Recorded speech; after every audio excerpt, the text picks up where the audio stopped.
Hey y'all, it's your legal bestie attorney Simone outside of the courthouse at the Diddy trial with my girl Jay Carter, host of the Black Lawyers Podcast. Yes. We're gonna give you guys a quick little summary Yes. of the prosecution's closing statements. I got my allegedly shirt on. Yes, so let me grab my little notes. Yeah, she's got her notes. I got I'm my gonna let y'all know this morning I woke up drunk, okay? Had a real good night. I filled in for her. I took notes. Yes, excellent note. My night was, it was wonderful. We're not gonna talk about that. I'm not gonna put my business out there. I know I needed to stretch more, whatever happened. Anyway, let's get into it. Yes. Okay, so basically the closing arguments focused on RICO, which we know. Absolutely. And guys, as I told y'all, remember I told y'all, they were not dropping any charges. No dropping. Did they not talk about arson? Did they not talk about kidnapping? They discussed them. So watch the video that I did talk about the lies and other people that don't know what they talking about. It's okay, they're not lawyers. That's It's all okay. right. It's Just okay. tell them, you need to be my legal bestie. Also, let's talk about, I want to start with the tone. Okay. How did you feel about the prosecutor's tone as she delivered it? It was sterile. She kind of put us all to sleep. It was terrible. There was no Johnny Cochran in it. No. I think she took like the law professor route. Like she tried boring to, law right. professor. So she tried to just lay out all the elements and say, "Hey, remember this element? This is how this applies to this set of facts." So she did try, but there was nothing captivating. To me, No. your closing argument should be captivating. I've had pap smears more interesting. And to your point, everybody doesn't have to be a Johnny Cochran. Right. We're not expecting that. But I do think they probably could have gotten someone that had a little more Pizzazz. Exactly. Sure. And I also just want to set the stage for those watching. So remember, we've been talking about how the jury instructions are complicated. Those jury instructions, I have not pulled them down, but they're about 40 pages plus, okay? They're extensive. But what they did do throughout closing arguments is she put up like a PowerPoint, Yeah. and then it had each of the elements of the law as she went to discuss each part. Exactly. So it literally was like walking them through it. Now, they don't get the PowerPoint Right. in their closing, but they're going to get the jury instructions, and they will have those to walk them through as she did. Yes. So she walked us through RICO, sex trafficking, and then she also walked us through transportation for the purpose of prostitution. Yeah. And then she closed out with some additional theories with RICO. So she started off with bribery, and then she closed out with, which was interesting. Because a bribery, I think, was a good place to start because it was so clear. Yeah, right? yeah. There's but no she tried dispute. to throw in at the end. She tried to throw in at the end forced labor, Oh, which yeah. I think was still kind of a stretch. Let's talk about forced labor, And right? witness tampering and sex trafficking obstruction. So she had essentially 4 theories. Because remember, even though she talked about arson and kidnapping towards the end, Yeah. the instructions say don't include those things in your thoughts about RICO. Focus on forced labor, witness tampering, sex trafficking, and the bribery. Because I guess those are the stronger ones. Yeah, those are the strongest They ones. can't really prove that he burned Yeah. car. We can't really It was prove the that weakest. they kidnapped Capricorn. What was her name? Capricorn Clark. So it was they still referenced. mentioned it in the closing, but in the instructions, and this is where it was confusing yesterday. This is why people thought the charges had been dropped. It's not so much they've been dropped. They've been dropped from the instructions, but no actual charges dropped. Correct. Simone. So the explained. facts were still, they referenced the facts They referenced the of facts. those things, especially, so I wanted to say, we're going to talk about some of the weaker ones. Let's start with that, Okay. which was forced labor, because we can kind of Yeah. Let's go for the week. Yeah. Forced labor. All right, the forced labor. Mia was one of the people they claimed supported the forced labor. Mia's the one who alleged that she was essayed by Diddy. Issue is, if you don't believe she was essayed by Diddy, it makes it difficult for you to find she was forced labor. They also tried to say she was required to work without sleep. You're working in the entertainment industry. Yeah, that's true. Even a lawyer could say the big law firms require us to not sleep, Yeah. right? work all the time. Is that really forced labor if you're getting paid? I don't think that's a strong argument. They shouldn't have used Mia for forced labor. I think that was a very bad example. Then they went on to Capricorn Clark, who they said was not paid overtime. Yeah, they talked about the kidnapping of her. Right. They said no overtime for her. They talked about how she was kidnapped, and that all of that went into the forced labor. But I still don't think that meets elements of forced labor. Even if I'm kidnapped, that's not forced labor. That's not forced labor. I just feel like you gotta match the elements up with the crimes. I think we can agree Mia and Capricorn were not good examples of forced labor. Correct. And then the other bad example I thought was doggone Jane. Okay, Jane. Jane was supposed to be, Jane was supposed to be forced labor. Well, they're saying that Jane and Cassie did the same thing. So Cassie makes a little more sense because at least Cassie was signed to him, right? Okay, so she as was an employee. Oh, that right. makes sense. Versus Jane being his girlfriend There's no boss employee relationship. Correct. But with forced labor, do you have to have a boss employee relationship for it to be forced labor? It doesn't have to be boss, but it does have to be some type of a working relationship. Oh, okay. Yes. Then no. So that's a bad example. So really, the best example they had, I think we can conclude, was Cassie. Yeah. That she was signed to his label as a music artist, but instead was forced to do, these hotel nights, these cook-offs. Like, that was her forced labor. Like, instead of her laboring in the studio, releasing music, which she did throw some, I don't know if she was trying to throw some shade or not. You were there at that time. But she was like, when she recorded all these albums, but she never got to release it, and he only let her release one mixtape, a 2013 mixtape. I'm like, I don't even remember that mixtape. Oh yeah, they talked about that in court. Yeah, they were like, that she couldn't. So basically, instead of as an employee producing music, she was producing these sex performance nights that we know as freak offs. So yes, I'll give them maybe Cassie, but at the most, that's all they have for the forced labor. Yeah.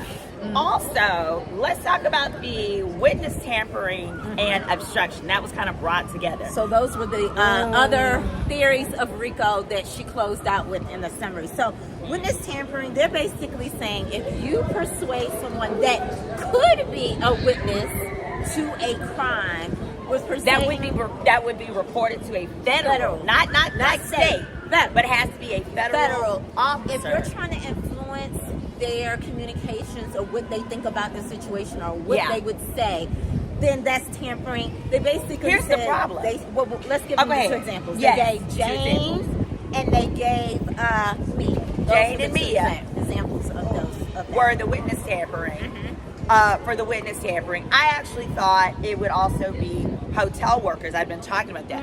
But the hotel workers in that video, they actually say goes towards obstruction of trafficking. Okay. Because they said that fight that occurred, that was during a freak off, so that was part of obstruction. So it goes together. The witness tampering and obstruction, witness tampering and obstruction are like the same charge. So, but I think basically I thought tampering with witness would be a lot easier to prove. Yeah. But when they added the caveat that it has to be something that's going to be reported to a federal officer, I thought that was interesting because I didn't know it had to. I guess because it's a federal. Yes. But I didn't realize that. So but my thing is, how do you know that someone's going to report something federally? I don't know. I think it's a stretch. Right. I think. I think it's a stretch that when he was calling just to make sure he was crossing his T's and dotting his I's, that he thought that this could be a federal case. I don't even think he was going that far in his mind. And I think that should speak to intent. Yes. A lot of these crimes, there's got to be intent. I think the problem... Intent to commit a crime. Intent to commit a crime. I think a lot of what the jury is going to struggle with was, did he intending certain things when he was doing things? Like, I think he was always intending because he's always trying to stay out of jail. Yeah, I mean, I would want to stay out of jail too. I just don't know how. I don't know. It's all about what can you prove. And also though, y'all, I thought it was ridiculous. I'm gonna tell you this. I thought it was ridiculous that the prosecution is trying to claim witness tampering was him calling Jane after the fact, after the Cassie's lawsuit. Yeah, and he was audio recording the call where he was like, I really need your friendship. Yeah, so KK recorded. So as soon as Cassie's lawsuit dropped, I thought this was interesting. Diddy called, obviously, Jane, who read the lawsuit, was very upset, and he had KK record the calls. Yep. Yeah. Where he was like, well, I need your friendship, and a lot is going on. He was clearly trying to get Jane to say certain things. Right. He was like, well, we were just doing freaky stuff, right? Right.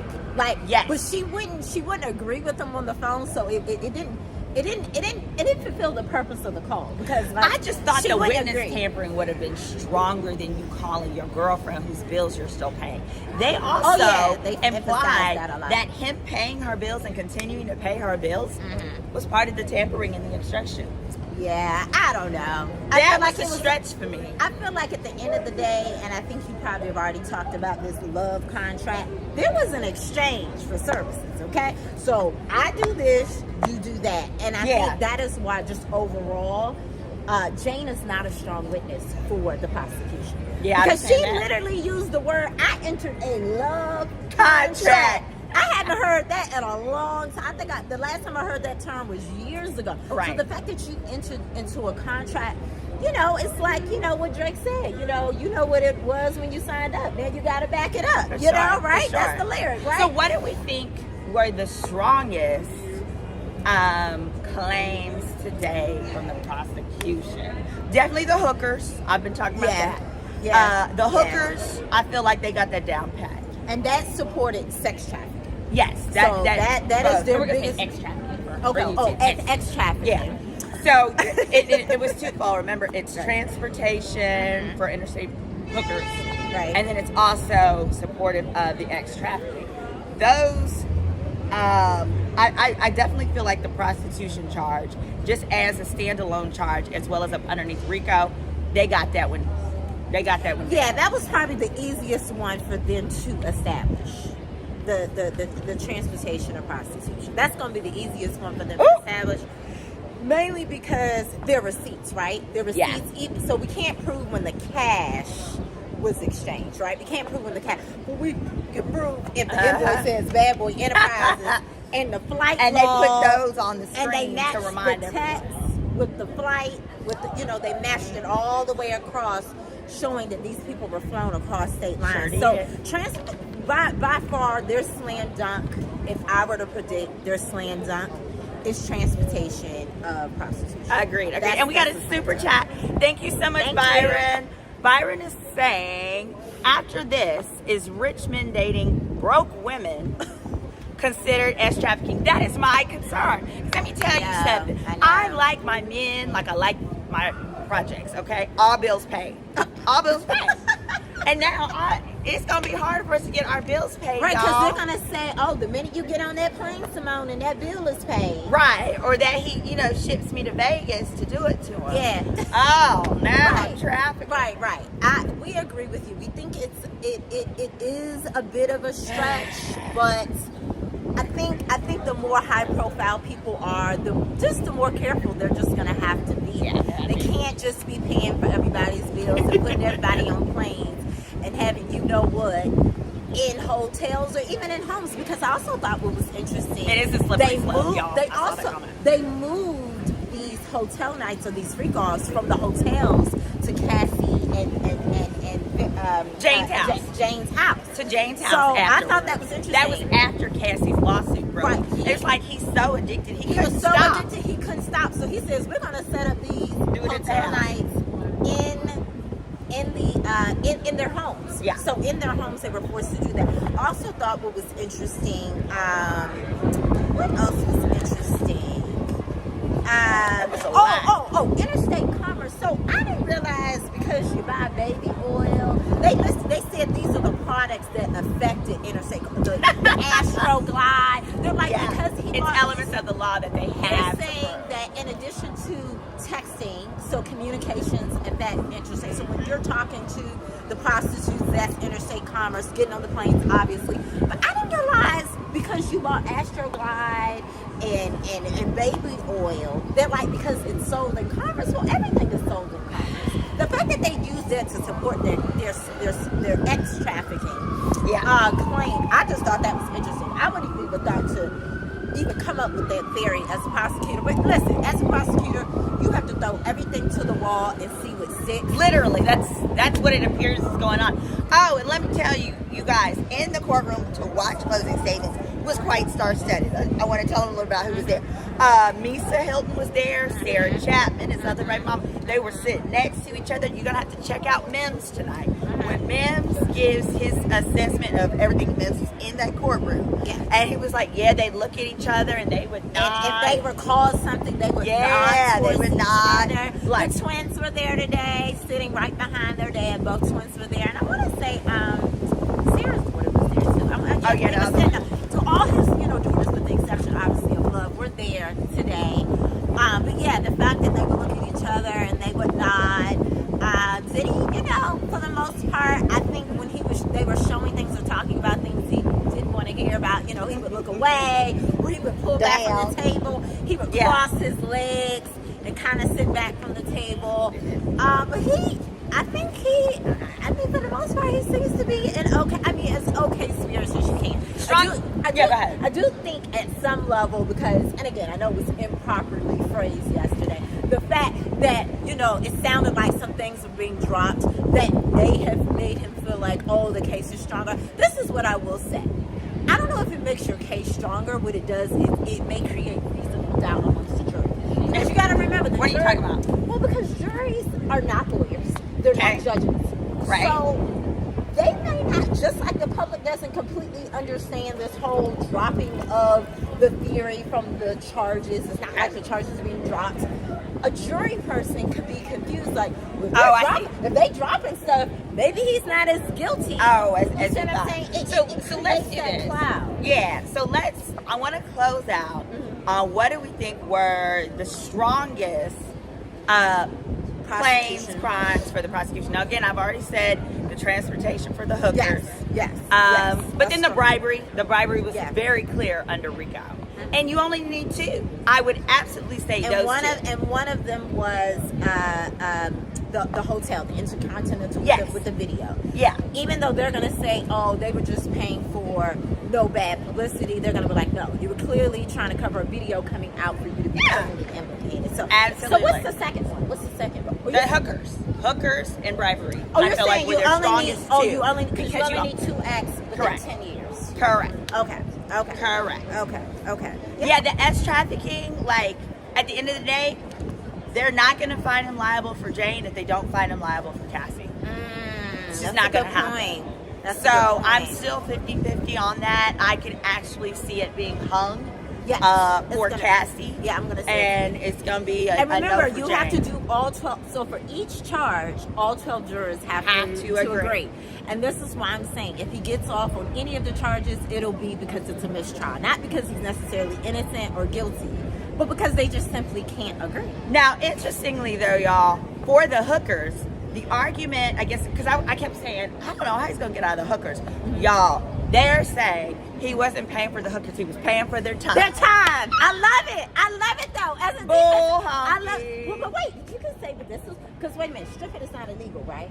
Huh? Stripping is not illegal. Stripping is not illegal. Okay, so what they could also say, not that I'm trying to help his defense out, but they can say the time and for the stripping, because remember, Jane said that in the beginning it was just kind of like touching. They could do that, but the problem is they had testimony. And they have the video. They have testimony from a witness. And they have specifically said if he didn't nut, he didn't get paid. So you got paid only if you nutted. Hello, then that's not your time. But wait a minute, well, couldn't you nut without having sex? Girl, no. Yes, no. You can. No. Yes, you can. That is not what they're talking about here. We got to stick to the facts. These facts were Diddy literally did not pay a guy one time because he couldn't perform. So it clearly wasn't for time. So I thought, that was the one argument. It was like a good try. But they said that the time. All right. But hit that subscribe, guys. Thank you. We really appreciate you guys tuning in. I'm so happy to have my co-host here today. Yes, this is Jay Carter with the Black Lawyers Podcast. Yes. Make sure you guys follow. I'll give me a link. I'll put a link in the description below. It's going to be at the Black Lawyers Podcast. There you go. On social media. Yes. Thank you so much. Bye, guys. I'll be back here tomorrow. Peace. After I get some sleep and drink some water, y'all. Bye, y'all. Bye.